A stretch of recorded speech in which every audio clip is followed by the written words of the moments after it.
Greetings everyone, welcome to our channel. இது வரைக்கும் நம்ம சேனலை சப்ஸ்கிரைப் பண்ணாதவங்க ப்ளீஸ் சப்ஸ்கிரைப் பண்ணுங்க. இந்த வீடியோவில் 8th standard second midterm test science சப்ஜெக்ட்கான மாடல் கொஸ்டின் பேப்பர். இது கரண்ட் இயரில் நடந்த கொஸ்டின் பேப்பர். இதை வந்து மாடலாக யூஸ் பண்ணிக்கோங்க. இது எங்களுக்கு கம்பல்சரி வரும்னு இதை மட்டும் படிக்காதீங்க. ஜஸ்ட் ரிவிஷனுக்கும் ஒரு மாடல் கொஸ்டின் பேப்பராக யூஸ் பண்ணிக்கோங்க. ஏன்னா இன்னும் சில ஸ்கூல்ஸில் முடியல, இந்த வீக் வந்து கம்மிங் வீக் தான் முடிய போகுது. கம்ப்ளீட் ஆனவங்க அடுத்த ஹாஃப் இயர்லிக்கு ஸ்டார்ட் பண்ணிவிடுங்க. இப்போ இந்த வீக் முடிய போகிறவங்க இதை வந்து ரெஃபரன்ஸ்க்கு வச்சுக்கோங்க. Out of 50 marks. So Roman number 1 பார்த்தீங்கன்னா சூஸ் த கரெக்ட் ஆன்சர். எத்தனை மார்க்ஸ் கேட்டிருக்காங்க பாருங்க. 10 மார்க்ஸ் நமக்கு 1 மார்க்ஸில் கவர் ஆகுது. ஸோ நீங்கள் ஃபர்ஸ்ட் ப்ரிஃபரன்ஸ் எதுக்கு தரணும் அப்படின்னா 1 மார்க் கொஸ்டின்ஸ். ஏன்னா இதுல இருந்து 2 மார்க்ஸில் கேட்குறாங்க, 4 மார்க்ஸில் கேட்குறாங்க, சம்டைம்ஸ் 7 மார்க் கொஸ்டின் டீட்டெயிலையும் வந்து fill in the blanks, choose the correct answer, அடுத்த ட்ரூ ஆர் ஃபால்ஸ் இதையும் கேட்டு சேர்த்த மாதிரி 7 மார்க்ஸ்க்கு கேட்குறாங்க. அதனால 1 மார்க்ஸ்க்கு ரொம்ப இம்பார்ட்டன்ஸ் கொடுக்கணும். அவுட் ஆஃப் 50ல் 10 மார்க்ஸ் நமக்கு 1 மார்க்ஸே கவர் ஆயிடுது. 1 மார்க்கை பொறுத்த வரைக்கும் நமக்கு எந்த மிஸ்டேக்கும் வராத மாதிரி நீங்கள் வந்து எல்லா லெசனில் இருக்க 1 மார்க்ஸ் நீங்கள் தரோவாக இருக்கணும். இப்போ வர செகண்ட் மிட் டர்ம் டெஸ்ட்டுக்கான இம்பார்ட்டன்ட் கொஸ்டின்ஸில் டோட்டலாக ஃபஸ்ட்டு 1 மார்க்ஸை வந்து தரோவாக பண்ணிக்கோங்க. அப்புறம் 10 + 5 ஃபில் இன் த பிளாங்க்ஸ் வருது. அப்போது 1 மார்க்ஸில் எத்தனை கவர் ஆகிடுது பாருங்கள், 15 மார்க்ஸ் வந்துடுது. Fill in the blanks 5 marks. Next பார்த்தீங்கன்னா இப்போ வந்து 50ல் 15 மார்க்ஸ் நமக்கு 1 மார்க் கவர் ஆயிருக்கா. அதுக்கு அடுத்து short answer question any 10. 2 mark questions எத்தனை கேட்டிருக்காங்கன்னா எனி 10 கொஸ்டின்ஸ் கேட்டிருக்காங்க. 23rd கொஸ்டின் வந்து compulsory question.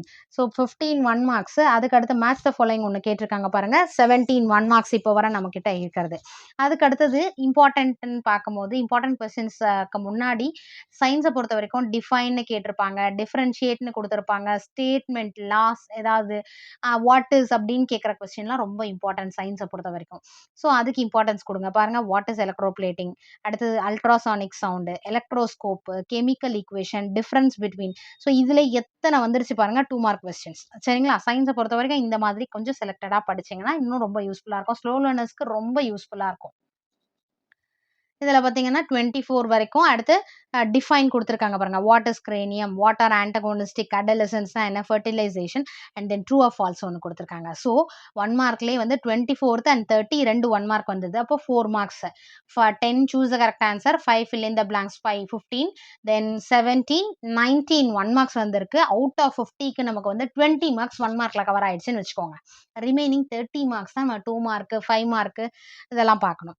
Answer in detail பார்த்தீங்கன்னா answer first question in each part. Part 1 பார்த்தீங்கன்னா 5 மார்க் கொஸ்டின்ஸ். ஸோ இதில் பார்த்தீங்கன்னா இன்டர்னல் சாய்ஸ் கொடுத்துருக்காங்க. ஏ கொடுத்துட்டு 2 கொஸ்டினும் அண்ட் தென் பின்னு கொடுத்து ஒரு கொஸ்டின் கொடுத்துருக்காங்க. பார்ட் 1. அடுத்தது பார்ட் 2. பார்ட் 2ல கெமிஸ்ட்ரியிலேருந்து கேட்டிருக்காங்க, அதோட இன்டர்னல் சாய்ஸ். ஃபிசிக்ஸ் ஃபர்ஸ்ட் 1 வந்து ஃபிசிக்ஸ்லேருந்து இன்டர்னல் சாய்ஸ் கொடுத்து கேட்டிருக்காங்க. 32nd கொஸ்டின் பார்த்தீங்கன்னா கெமிஸ்ட்ரி இன்டர்னல் சாய்ஸ் கொடுத்துருக்காங்க. 33ல பார்த்தீங்கன்னா பயாலஜிலேருந்து இன்டர்னல் சாய்ஸ் கொடுத்துருக்காங்க. சரிங்களா? Answer 1 question each part. So ஏதாவது ஒன்று பண்ணணும். ஏ ஆன்சர் பண்ணணும், அப்படி இல்லைன்னா பி ஆன்சர் பண்ணணும். ஏன்னா இன்டர்னல் சாய்ஸாக கொடுத்துருக்காங்க. இது வந்து 5 மார்க் கொஸ்டின். அதுக்கேற்ற மாதிரி நீங்கள் ஆன்சர்ஸ் கொடுக்கணும். ஸோ சயின்ஸை பொறுத்த வரைக்கும் இதுதான் general part. First 1 mark complete பண்ணிடுங்க. அடுத்து 2 மார்க்கை பொறுத்த வரைக்கும் டிஃபைன், வாட் இஸ், அதுக்கடுத்து டிஃப்ரென்ஷியேட் பிட்வீன், அடுத்து ஸ்டேட்மெண்ட் ஆஃப் இந்த லா அப்படின்ற மாதிரி கொடுக்குற கொஸ்டின்ஸ் எல்லாமே தரோவாக இருங்க. எந்தெந்த லெசன்ல இந்த மாதிரி கொஸ்டின்ஸ் இருக்கோ அதை ஃபர்ஸ்ட் தரோ பண்ணிடுங்க. அடுத்தது இம்பார்ட்டன்ட் கொஸ்டின் வீடியோ பாருங்க. இம்பார்ட்டன்ட் கொஸ்டின்ஸ் பார்த்தீங்கன்னா நீங்க எந்த கொஸ்டின் பேப்பரை நீங்க செலக்ட் பண்ணி எழுதினாலும் அதுல வந்து 50 out of 50 வாங்கலாம். சரிங்களா? இப்போ நான் சொன்ன ஷெட்யூல் படி இந்த மாதிரி ப்ரியாரிட்டி கொடுத்து நீங்கள் படிச்சிங்கன்னா கண்டிப்பாக சயின்ஸை பொறுத்த வரைக்கும் நீங்கள் சென்டம் எழுதலாம். ஸோ இதே மாதிரி தான் சப்ஜெக்ட் வைஸ் எது ஃபஸ்ட்டு ப்ரிஃபரன்ஸ் கொடுக்கணும், எது லாஸ்ட்டாக படிக்கணும், எப்படின்ற பிளான் வந்து அந்த இம்பார்ட்டன்ட் கொஸ்டின் வீடியோவில் கொடுத்துருப்பேன். ஸோ அதை பார்க்காதவங்க நீங்கள் அதை பார்த்துக்கோங்க. முடிச்சிட்டவங்க ஹாஃப் இயர்லிக்கு அடுத்து அப்லோட் பண்ண போகிறேன், அதுக்கு ரெடியாக இருங்க. ஃபஸ்ட்டு நீங்கள் சப்ஸ்கிரைப் பண்ணாதான் என்னோட வீடியோஸ் வந்து கண்டினியூஸாக நீங்கள் வந்து பார்க்க முடியும். Wish you all the best. Thank you for your support. Thanks for வாட்சிங்.